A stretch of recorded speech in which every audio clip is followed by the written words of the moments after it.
In this music production tutorial, I'm going to share with you a mind-blowing EQ tip that will change your life and make the mixing process easier, faster, and better for you. Hi, my name is Vlad, I'm a DJ and one-man band music producer. If you're struggling with mixing, you don't know what to do, what tools to use, and your drops just don't hit hard and your tracks just don't sound as good as your favorite artist's tracks, I'm going to help you find your own sound, overcome writer's block, start consistently finishing radio quality tracks, and get your music heard. So if you want to make it in the music industry, if you want to impact people's lives with your music and you don't want to wait, you don't have time, just go ahead, click the link down below and book a time for a free strategy call, and let's take your music to the next level. So no more talking, let's start with the tutorial. I'm going to start the video straight away with this technique, and it's about using analog equalizers instead of digital ones. So this is the version A. I'm getting hot. I'm getting cool. I'm getting hot. I'm getting. And this is the version B. I'm getting hot. I'm getting cool. I'm getting hot. I'm getting. So which version do you guys prefer? Let me know in the comments below. I personally prefer the version A, the very first one. And now let's dive deeper into today's topic. So what is the difference between analog and digital equalizers? So I'm going to do some drawing, and let's start with the analog EQ. So if you can imagine this as a frequency spectrum like harmonics, these are the things, these are extra harmonics that an analog equalizer produces. So I'm going to write it here, harmonics, and therefore this sound is more pleasant to our ears, and the guy here is happy because the harmonics that analog equalizer produces are way more warm, I would say. And what if we take the digital one, for example? So here is the digital EQ, and the curve is gonna look just like that. It's really flat, and therefore the guy who's listening to this curve, he's sad, right? He's sad. And this kind of sound is called boring and sad. So these are the main differences between the digital and analog equalizer. So now let's dive deeper, and I'm gonna show you some examples of a good analog equalizer I'm using for this track. So for example, let me show you. Here we have a kick, and as you guys can see, I've boosted 160, removed some 330 hertz, and yeah, basically this is it. This is everything I've done to the kick. And let's listen just in solo, the kick with the analog EQ. And just about the same thing, but basically if you look at the curve, it's the same thing as in the analog version. I've tried to replicate the curve and the frequencies, and now it sounds like that. Now let's listen to the digital one, and it sounds like that. And once again the analog one. The difference is really subtle, and maybe some of you can't even recognize it, but still there's a huge difference in the workflow. And now I'm going to explain to you guys when to use analog equalizers and when to use digital ones. And in most cases you can use analog one. So for analog we're gonna do like that. Analog is good for boosting frequencies, so I'm gonna write boost, cut, and basically everything.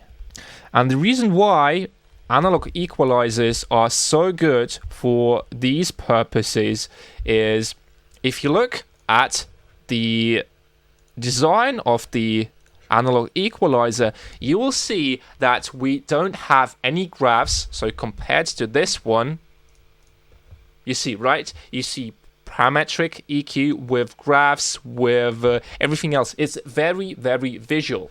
And the analog equalizer is way better because we have fixed frequencies. So as you can see here, 80, 100, 160, 360, etc. And without visual representation, you actually are training your ears more than if you would look at the digital one. And it's very, very good because in mixing, you have to use your ears. And one more advantage is that those fixed frequencies are frequencies that sound really, really good. And because the curve of the analog equalizer looks something like, let's say, something like this, it's really wide.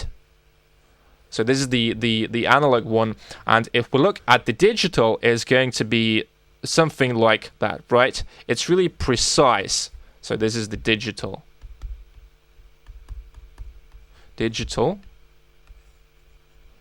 and this is the analog, right? The EQ curve. So it looks something like that. And this is the reason why it's better to use analog equalizers, because you're gonna mix faster because you have the fixed frequencies. It's gonna sound better because if you remember, analog equalizers produce extra harmonics that are really pleasant to our ears.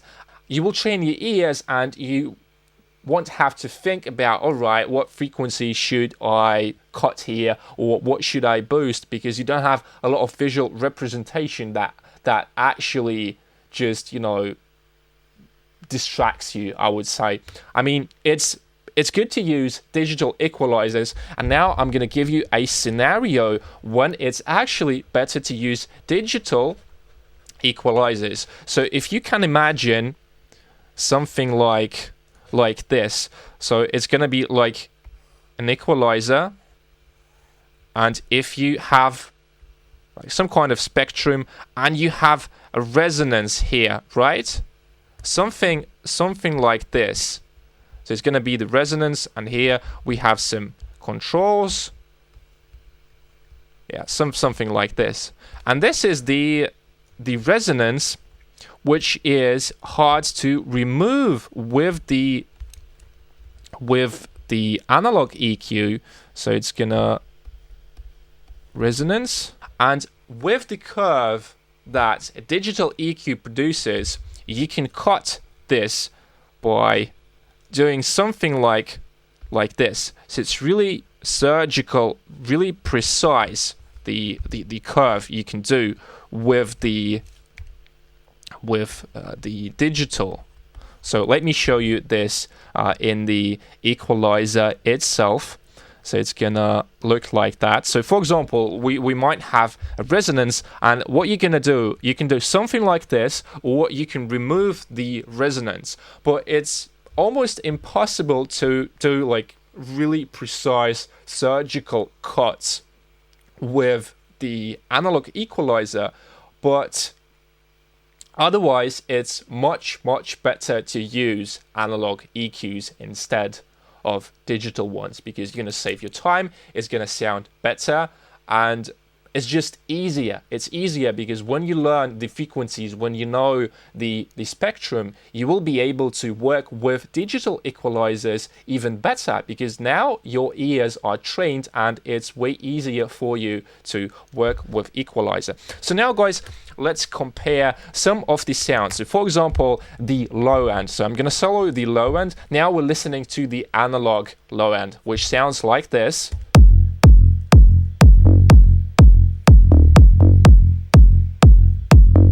And now let's listen to the digital one. Oops. And now let's listen to the digital one. Once again, analog.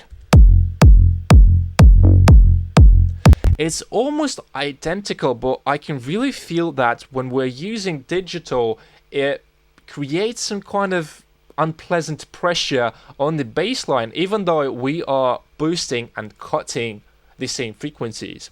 And one more cool thing about analog equalizers is that you can cut and you can boost at the same time, thus creating some extra saturation and harmonics. So for example, I'm gonna boost on the kick a lot of the 160, and I'm gonna do just the same thing, and I'm gonna cut 160. So let me play it for you guys.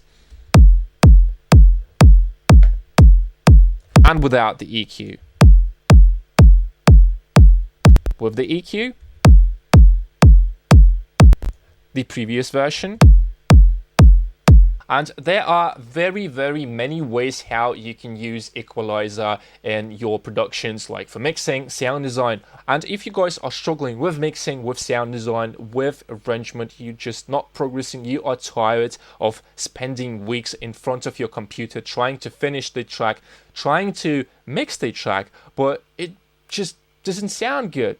Things are not working out for you. I'm really happy and I'm really excited to announce that I'm finally starting my course, my own music production school, and we're gonna cover everything from the right mindset, overcoming writer's block, how to always be inspired, how to always be creative, never run out of creativity, how to think, and everything that is related to mindset. And it's a 7 weeks program where I've tried to share everything I know, so the mindset, the sound design, music theory, arrangement, and the outcome of this course will be a radio ready, like release ready track that I'm gonna do with you live. I'm gonna be group teaching, so it's gonna be like a group coaching. I'm gonna be doing everything that is in the course just live. You can ask your questions, and we're gonna have weekly Q&A course. And guys, it's a limited time offer, and for the first launch